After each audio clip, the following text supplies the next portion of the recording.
Halo teman-teman, jumpa lagi dengan aku Mister Nyeleneh. Hari ini suasananya di pos ronda panas dingin, bukan karena demam, tapi lagi adu pendapat seru bahas hewan kurban. Topiknya simpel tapi bikin tepuk jidat. Kambing yang mana yang layak jadi korban kurban? Yang tua berumur atau yang muda segar bugar? Satu sisi pegang aturan ketat, satu sisi pakai logika jalanan yang ngalir deras kayak air selokan pas hujan. Mari kita saksikan debat paling nyeleneh tahun ini. Jangan lupa siapin tawa, yuk mulai. Pandangan pertama, tim aturan resmi. Ingat baik-baik saudaraku. Berkurban itu ibadah sunat muakkad, artinya amalan yang sangat dianjurkan, dekat banget sama wajib. Nah, segala ibadah pasti ada jalannya, ada ukurannya, nggak boleh sembarangan asal potong. Syarat sah kambing kurban itu jelas. Usianya harus sudah lewat 15 bulan, atau tandanya gigi susunya sudah tanggal dan tumbuh gigi dewasa. Tubuhnya harus sehat sempurna, tidak ada cacat sedikit pun. Tidak buta sebelah, tidak pincang, tidak kurus kering tulang berderak, dan tidak sakit-sakitan. Kenapa harus begini? Analogi sederhananya begini teman-teman. Bayangkan kambing itu seperti calon penumpang kendaraan menuju surga. Kalau kendaraannya sudah matang, badannya kokoh, sehat walafiat, pastinya perjalanannya lancar, kuat menanjak, kuat menempuh jalan terjal sampai ke tujuannya dengan selamat. Kalau kualitasnya kurang, ibarat kendaraan ban kempes, rem blong, masa mau dikirim berjuang jauh? Nilai ibadahnya juga harus setimpal, layak dipersembahkan untuk Yang Maha Kuasa. Seperti kiriman paket pos, barang harus aman, utuh, dan sudah matang, baru cap terima sah diberikan.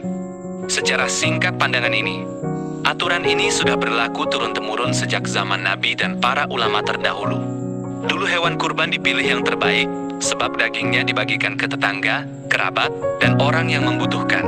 Supaya yang menerima mendapatkan daging yang enak, bergizi, dan layak santap, bukan keras seperti kayu bakar atau berurat tebal susah dikunyah.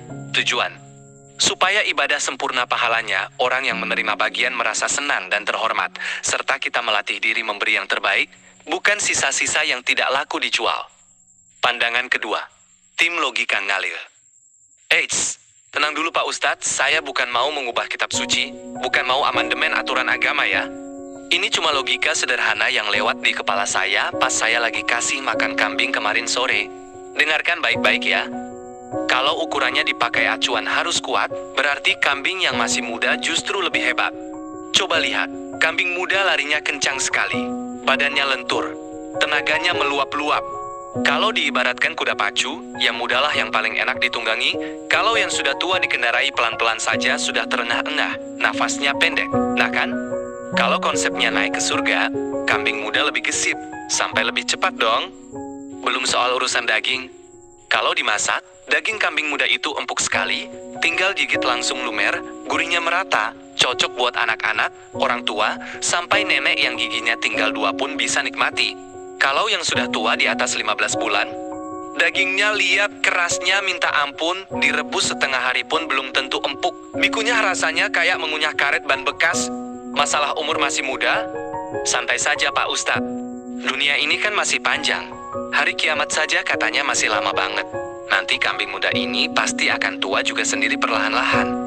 Biarkan dia dipakai sekarang saat tenaganya puncak. Nanti kalau sudah tua baru disimpan di kandang istirahat. Begitu kan jalan pikiran saya. Simpel dan masuk akal. Analogi sejarah lucu. Dulu para pendekar zaman dahulu, kalau pergi berperang atau melakukan perjalanan jauh, mereka tidak menunggangi kuda tua yang punggungnya sudah bungkuk. Mereka cari yang muda, yang gagah, yang kencang larinya. Kalau untuk persembahan terbaik, logikanya tetap sama. Yang paling segar, paling enak, dan paling bermanfaat buat banyak orang. Tujuan, supaya semuanya pas, tepat guna. Hewan dimanfaatkan saat kualitasnya paling tinggi, dagingnya dinikmati semua kalangan tanpa keluhan, dan ibadah tetap jalan tanpa ribet menunggu waktu lama sampai kambingnya keriput dan rontok bulunya. Kesimpulan. Nah, teman-teman penonton setia Mister Nyeleneh, dari debat seru dan bikin ngakak ini, akhirnya ditemukan titik temu yang damai. Pak Ustadz benar karena menjaga aturan supaya ibadah sah dan bernilai penuh. Kita tidak memberi yang kurang layak kepada Sang Pencipta. Tetangga kita juga benar kalau tujuannya supaya dagingnya bermanfaat maksimal dan enak dimakan semua orang. Intinya, cari kambing yang sudah memenuhi batas usia minimal. tapi jangan biarkan sampai terlalu tua, kurus, atau rusak kualitasnya. Jadilah seperti kopi susu, matang pas, rasa nikmat, disukai semua orang, dan membawa manfaat buat yang minumnya. Ibadah itu indah kalau paham maknanya, bukan cuma ikut-ikutan saja ya. Dan pesan khusus buat Pak Ustadz tercinta. Pak, lain kali pas ceramah jangan terlalu spesifik aturannya. Biar kami rakyat biasa bisa bawa logika sendiri dikit biar nggak sering ketemu kejanggalan begini. Tenang Pak, kami tidak mau ubah isi kitab suci kok. Logika saja kadang ngalir kemana-mana, susah ditahan. Hahaha. Teka-teki penutup. Kalau masih muda dikata kuat larinya, kalau sudah tua dikata sah ibadahnya. Dimakan enak kalau muda, bernilai tinggi kalau tua. Dicari ribuan orang setahun sekali, habis dipakai dibagi-bagi. Apakah aku ini? Jawabannya tulis di kolom komentar ya. Like kalau kamu ketawa sampai sakit perut. Komen tulis pendapatmu. Kamu tim kambing matang atau tim kambing muda? Subscribe biar dapat debat komedi nyeleneh selanjutnya, yang pastinya unik dan beda dari yang lain.